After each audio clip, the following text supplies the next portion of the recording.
Insellmilkom jiena Patri Marcello Ghirlando nistedinkom għal din l-10 parti tas-sensiela kwarta mal-kelma. Sensiela li fiha qegħdin naraw il-Vanġeli tal-qawmien ta' Ġesu minn bejn l-imwiet, mod partikolari id-deriet tiegħu lin-nisa lil Marija minn Magdala u lid-dixxipli tiegħu. Qed nimmeditaw fuq il-Vanġelu skont San Ġwan, ekku. Ejjew illum nimmeditaw it-tielet silta li tkellimna mid-dera ta' Ġesu, hija t-tieni dera ta' Ġesu fil-Vanġelu skont San Ġwan, Ġesu li għal darbtejn jidher lill-apostli miġbura fiċ-ċenaklu, Tumas ma kienx magħhom, il-ħadd wara Ġesu jidher għal darb'oħra u lil Tumas iġeddidlu l-fidi billi jistiednu idaħħal idu fil-pjagi ta' Ġesu. Tant li Tumas jista' jistqar mulej tiegħi u Alla tiegħi. Imma passoltu nibdew tal-baċkejkna missiera tini l-għarfien tal-Iskrittura mqazza. Femni permezz tagħha il-ġmiel ta' mħabbtek li tmexxi mhux biss poplu wieħed imma l-bnedmin kollha lejk u lejn Kristu ibnek. Għamel li bħal Marija u l-qaddisin l-ispirtu tiegħek ibiddel l-għarfien f'talba kontinwa u nikbru fl-għarfien tal-kelma biex insiru tassew dixxipli tal-erf qaddis tiegħek. Amen. Ejjew naraw xi rakkonta San Ġwan x'jiġri ħadd ilgħid fil-għaxija. Qegħdin fil-kapitlu 20 minn vers 19 u jekk inżidu anki s-silta ta' Tumas sal-vers 29. Dakinhar fil-għaxija, fl-ewwel jum tal-ġimgħa, meta d-dixxiplu kienu flimkien imbeżża mill-lut bil-bibien magħluqa, ġie Ġesu u qagħad f'nofshom u qalilhom is-sliem għalikom. Kif qalek urihom idejh u ġenbu. Id-dixxipli ferħu meta raw lil mulej. Imbagħad Ġesu tenna jgħidilhom is-sliem għalikom. Kif il-Missier bagħat lili, hekk jien nibgħat lilkom. Kif qalek nefaħ fuqhom l-Ispirtu u qalilhom ħudu l-Ispirtu Santu. Dawk li taħfrulhom dnubithom ikunu maħfura u dawk li żommu għomlhom ikunu miżmuma. X'jiġri ħadd wara Tumas wieħed mit-tnax jgħidulu t-tewmi ma kienx magħhom meta ġie Ġesu, għalhekk id-dixxipli l-oħra qalulu rajna l-mulej. Isdu qalilhom jekk ma narax f'idejh il-marka tal-imsiemer u ma nqijiet sebej fuq il-marka tal-imsier u idi fuq ġenbu, jien ma nemminx. 8 wara id-dixxipli reġgħu kienu ġewwa u Tumas magħhom. Il-bibien kienu magħluqa imma Ġesu daħal qagħad f'nofshom u qalilhom is-sliem għalikom. Imbagħad qal lil Tumas ġib sebek hawn u ara jdejja u ressa idek u qiegħda fuq ġenbi. Tkunx bniedem bla fidi, iżda emmen. Wieġeb Tumas u qallu mulej tiegħi u Alla tiegħi. Qallu Ġesu emmint għax rajtni. Ħen dawk li ma rawx u emmnu. Sinċerament xi ġmiel ta' silta. Il-ġmiel tal-Vanġelu ma jgħaddih ħadd. Għandna il-fatt il-ġrajja tad-dixxipli illi probabbilment Pietru, Ġwanni u Marija minn Magdala kienu diġà xandrulhom il-qawmien ta' Ġesu minn bejn l-imwiet.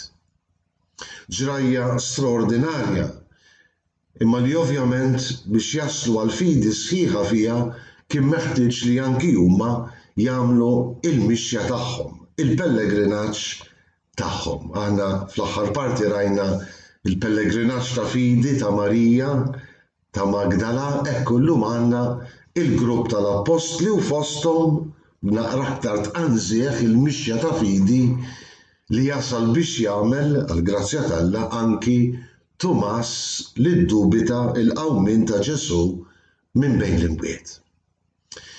Ekku minkejja il-verità tal-qawmien id-dixxipli baqgħu imbeżżejn dakinhar. Beżgħu mill-lut ingħalqu fiċ-ċenaklu bil-bibien magħluqa. Dawk il-bibien magħluqa u msakkra huma sinjal tal-biża' kbir illi ħakem f'dawk il-ġranet il-qalb tal-Apostli, biża' li anki huma kellhom jgħaddu mill-istess xorti ta' Ġesu. Huma kellhom il-kelma ta' Ġesu friska f'moħħhom u min irid ikun dixxiplu tiegħi anki hu jrid jerfa' salibu ta' kuljum u jimxi warajja. Forsi rraġunaw ta' bnedmin bħalna laqata u probabbilment issa nlaqtuha aħna wkoll. Elu bisa l-xox tikisser dik il-bisa, jimla lill-Apostli bil-ferħ. Il-bibien magħluqa ma kinux limitu għal Kristu xoxt. Għaliex San Ġwan ġie Ġesu u qagħad f'nofshom u qalilhom isliem għalikom kemmi sabiħa. Din it-tislima ta' Ġesu tanti hija vera, mhijiex kelma fil-vojt jew kelma li tgħid konswetudni. Imma dak li ħallas bil-prezz ta' demmu li kisser kull xkiel bejn il-bniedem u Alla jista' jawgura s-sliem tal-bniedem Alla, tal-bniedem issa li jista' jersaq lejn Alla permezz ta' Ġesu b'fiduċja kbira, b'fiduċja fl-imħabba tremenda tal-Missier mogħtija lilna permezz ta' Ġesu. Isliem għalikom u biex jurihom li kien l-istess Ġesu li kien ħallas il-prezz għas-sliem li kien qed jawguralhom. Urihom idejh u ġenbu l-pjagi tiegħu. Diġà għednija meta rriflettejna fuq il-Vanġelu ta' San Luqa. Ġesu qam b'ġisem glorjuż imma b'deċiżjoni ried illi dal-ġisem glorjuż ma jkunx perfett fis-sens ma jkunx sħiħ fis-sens illi ried iżomm mal-eternità il-pjagi glorjużi tiegħu. Is-sinjali dejjema mhux biss tal-prezz li ħallas għall-ħbiberija tagħna mal-Alla, imma s-sinjali dejjema ta' mħabbtu għalina. Urihom idejh jgħid San Ġwan u ġenbu. U r-reazzjoni tad-dixxipli x'jonqos. Id-dixxipli ferħu meta raw lill-mulej. Raw xi ġmiel. Filli dik il-morsa ta' biża' filli f'daqqa waħda għandna tsunami ta' ferħ, splużjoni ta' ferħ quddiem Ġesu ħaj. Quddiem Ġesu li verament kien qam minn bejn l-imwiet u kien qed jurihom idejh u ġenbu u mhux biss għat-tieni darba quddiem Ġesu li qed jawguralhom isliem għalikom. 4 kelmiet sbieħ immens li joħorġu minn fom Ġesu. Ġesu li jonfoħ l-Ispiritu Santu u jagħti s-seta lill-Apostli u lill-Knisja mill-bidu sal-lum u sal-aħħar tad-dinja biex iwasslu il-ħbiberija mal-Alla permezz tal-maħfra tad-dnubiet. Dawk il-pjagi li kienu l-prezz tal-ħbiberija mal-Alla li wasslu l-bniedem għal maħfra tad-dnubietom, ekku l-bniedem issa seta' jirċievi dik il-maħfra dak is-sliem permezz tal-Knisja li tirċievi s-seta li taħfer id-dnubiet. Kemm sabiħa il-kelma ta' San Ġwan. Kif il-Missier bagħat lili hekk jien nibgħat lilkom. Kif qalek nefaħ fuqhom u qalilhom ħudu l-Ispirtu Santu, dawk li taħfrulhom dnubithom ikunu maħfura u dawk li żommuhomlhom ikunu miżmuma. Araw xi ġmiel, għandna l-Pentekoste skont il-Vanġelu ta' San Ġwan. Ġesu jonfoħ l-Ispirtu Santu. Mid-dixxipli tiegħu jagħmel ħolqien ġdid. Mid-dixxipli tiegħu bil-qawwa tal-Ispirtu Santu jagħmilhom ħabbara. Imma ħabbara fil-konkret, ħabbara mhux biss ta' kelma, imma ħabbara ta' messaġġ illi kapaċi twassal il-maħfra vera ta' dnubiet lill-bnedmin illi jemmnu f'Ġesu. Ħudu l-Ispirtu Santu. Dawk li taħfrulhom dnubithom ikunu maħfura u dawk li żommuhomlhom ikunu miżmuma. Hawn hi s-seta illi l-Knisja tirċievi bil-qawwa tal-Ispirtu Santu illi tagħti l-maħfra ta' dnubiet. Seta illi hija frott il-pjagi glorjużi tal-imsallab u tal-irxuxtat. Tumas ma kienx hemm. Ekku, dan kien tewmi msejjaħ it-tewmi. Kellu xi ħadd tewmi ma nafux kien jismu. Anki hawnhekk San Ġwan isemmi li kien tewmi għax probabbilment it-tewmi ta' Tumas huwa jien u int illi ħafna drabi niddubitaw fil-preżenza ta' Kristu rxoxt, Kristu ħaj fil-ħajja tagħna. Imma Ġesu jerġa' jidher, is-sliem għalikom. U Ġesu jistieden lil Tumas jagħmel dak il-pass ta' fidi. Ġib sebek hawn u wara jdejja. Ressa idek u qiegħda fuq ġenbi, tkunx bliedem bla fidi. Iżda emmen.